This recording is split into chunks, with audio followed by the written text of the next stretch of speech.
Bismillahirrahmanirrahim. Keutamaan sahur dan fadilat bulan Ramadan. Sahur ini sebagaimana salah satu ibadah di bulan Ramadan, ibadah sahur adalah kita memahaminya sebagai waktu makan di waktu sahur.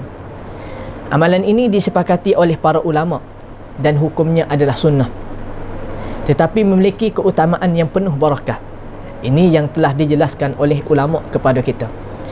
Amalan sahur ini bukanlah sekadar makan sahaja, bukan sekadar makan semata-mata, bahkan ada barakah padanya.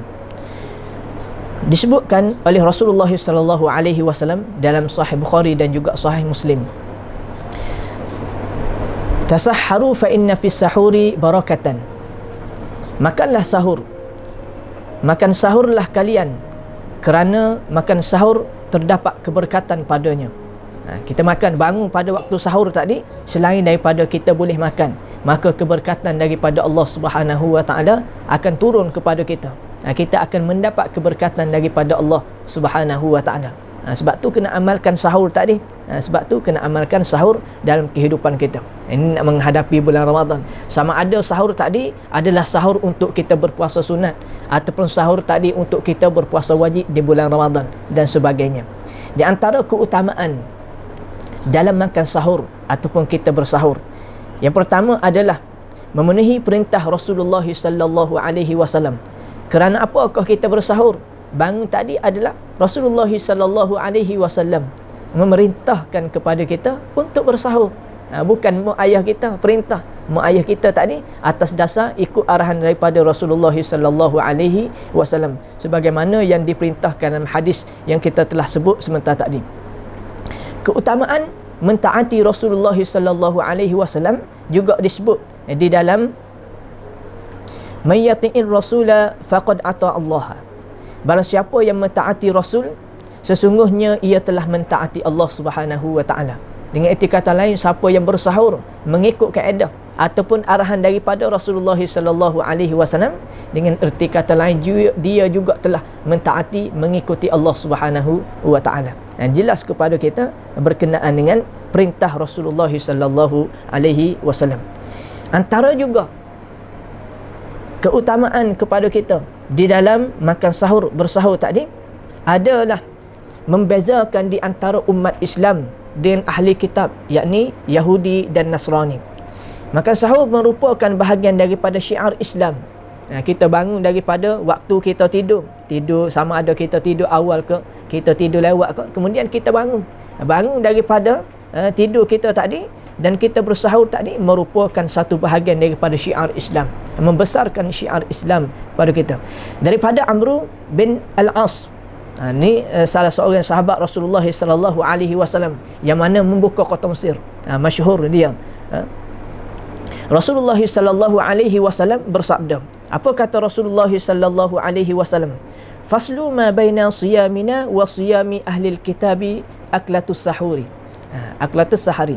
Perbezaan di antara puasa kita, yakni puasa orang Islam, puasa yang mana ikut kaedah Rasulullah sallallahu alaihi wasallam, dan puasa ahli kitab Yahudi dan Nasrani, kata Rasulullah sallallahu alaihi wasallam, adalah makan sahur.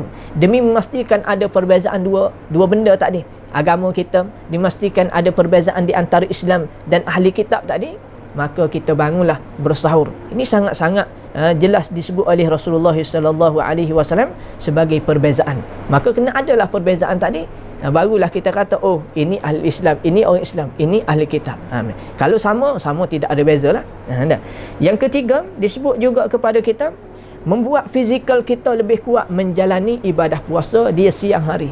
Maka siapa-siapa yang bangun makan, bangun makan ni, biasa siapa-siapa yang bangun ni dia akan jadi kuat lah, sebab makanan tadi menjadi tenaga. Siapa-siapa tak makan, maka tak kuatlah dia, tidak ada tenaga padanya. Imam Nawawi rahimahullah berkata, barakah makan sahur amat jelas, iaitu semakin menguatkan dan menambah semangat orang yang berpuasa. Berbeza sangat dia yang tidak makan. Kita makan banyak dengan makan sikit pun sangat berbeza dah. Ini kan makan dengan tidak makan. Makanlah sekalipun kita makan tadi dengan makanan yang sangat sedikit, sebiji kurma sebagai contoh, segelas air, yogurt dan sebagainya, maka makanlah, kerana dia boleh memberi kekuatan kepada jasmani kita. Kemudian yang keempat juga, sahur adalah waktu utama untuk beristighfar kepada Allah Subhanahu wa taala. Sahur adalah waktu utama untuk beristighfar kepada Allah Subhanahu wa taala, meminta keampunan kepada Allah Subhanahu wa taala. Bagaimana orang yang beristighfar saat itu dipuji oleh Allah Subhanahu wa taala dalam beberapa ayat. Kata Allah Subhanahu wa taala dalam surah Al-Imran ayat yang ke-17, wal mustaghfirina bil ashari, dan orang-orang yang meminta ampun di waktu sahur. Dengan erti kata lain, ada waktu yang mana Allah Subhanahu wa taala sebut khusus kepada kita, yakni di waktu sahur. Bangun kita di waktu sahur, kita nak sahur ni biasa pukul berapa? Biasa paling singkat lah kita sempat untuk mana membaca ayat Al-Quran berapa ayat, maka dikira kita sempat bersahur pada jalan Allah Subhanahu wa taala. Sedang pendengar yang dirahmati Allah Subhanahu wa taala, waktu utama untuk beristighfar tadi adalah waktu sahur. Kita bangun, kita sendirian, kita tidak fikir benda lain, kita tidak serabutlah bahasa, maka di situlah paling jelas ataupun ikhlas kita beristighfar kepada Allah. Astaghfirullahalazim, ya Allah ampunilah dosa, sekalipun kita sebut tadi dengan bahasa negeri kita lah, banyaknya salah aku, itu dia kira istighfar tu. Ampunilah dosa aku ya Allah, maafkanlah kesalahan kami ya Allah, maka dikira istighfar. Tidak semestinya astaghfirullahalazim. Sama saja, sebab kita telah meminta ampun daripada Allah Subhanahu wa taala, kita mengakui dosa kita terhadap Allah Subhanahu wa taala. Istighfar ini, apabila kita sering melakukan istighfar dalam kehidupan kita, sudah tentunya pahala kita bertambah, sudah tentu dosa kita dihapuskan oleh Allah Subhanahu wa taala. Yang sangat kita inginkan adalah dosa kita diampunkan oleh Allah. Apabila dosa ini tidak ada, maka tidak berat lagi hati kita, diri kita untuk beribadah kepada Allah. Banyak kita tadi nak beribadah banyak, kita tengoklah jadual kehidupan kita. Pagi hari nak bangun tahajud kepada Allah, lepas pada zuhur nak solat 2 rakaat, lepas pada maghrib nak baca Al-Quran. Banyaklah jadual kita tadi, tapi apabila sampai pada masanya kita tidak lakukan.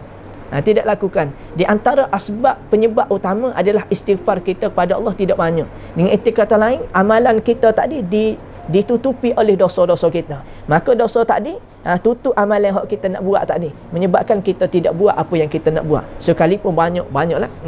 Kalaulah kita panggil azam tahun baru penuh di dinding. Azam tahun baru penuh di dinding. Apa yang kita buat, kita tak buat. Sebab dia ada penghalang dia.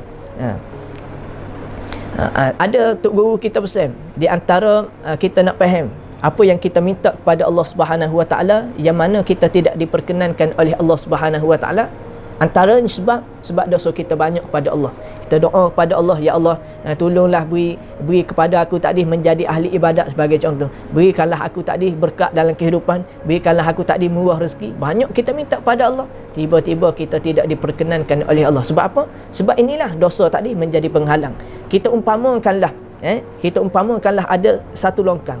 Longkang tadi adanya, dia panggil lidi. Lidi ni kecil ya, ni besar pen ni.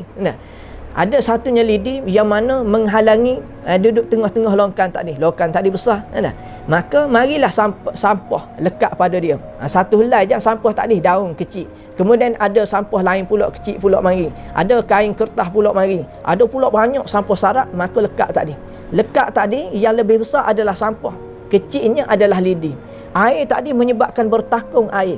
Apabila bertakung air tadi, air tidak mengalir, maka menjadi masalah kepada kita, banjir situ, banjir sini.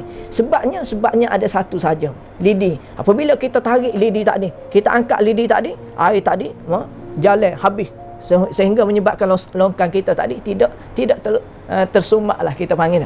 Nak sebutnya berkenaan dengan dosa kita terhadap Allah. Sebab dosa kita minta banyak kepada Allah. Banyak tadi penghalang ni, kita minta, ya Allah mudahkanlah rezeki aku, payah rezeki kita. Ya Allah permudahkanlah urusan aku, payah urusan kita. Ya Allah tenangkanlah hati aku, tak tenang hati kita, makin serabut hati kita. Nak sebut sebab dosa, maka minta, ya Allah tolong ampun dosa aku. Apabila kita minta ampun daripada Allah SWT, dia angkat dosa kita tadi. Apabila diangkat dosa kita, yang kita minta tadi murah rezeki, yang kita minta tadi pun mudah urusan atas muka dunia, serabut tadi hilang belaka sebab dosa telah tak ada. Sebab tu istighfar tadi sangat-sangat diperlukan pada kita dalam kehidupan. Maka perbanyakkan istighfar. Keutamaannya, waktu yang paling utama istighfar adalah waktu sahur. Panjang pula waktu sahur ni istighfar. Dan yang kelima disebutkan kepada kita, mendapat keutamaan menjawab azan subuh dan solat subuh berjemaah. Siapa-siapa yang bangun, nescayalah siapa-siapa yang bangun sahur, mestilah bangun di awal sahur, di waktu di awal sebelum subuh.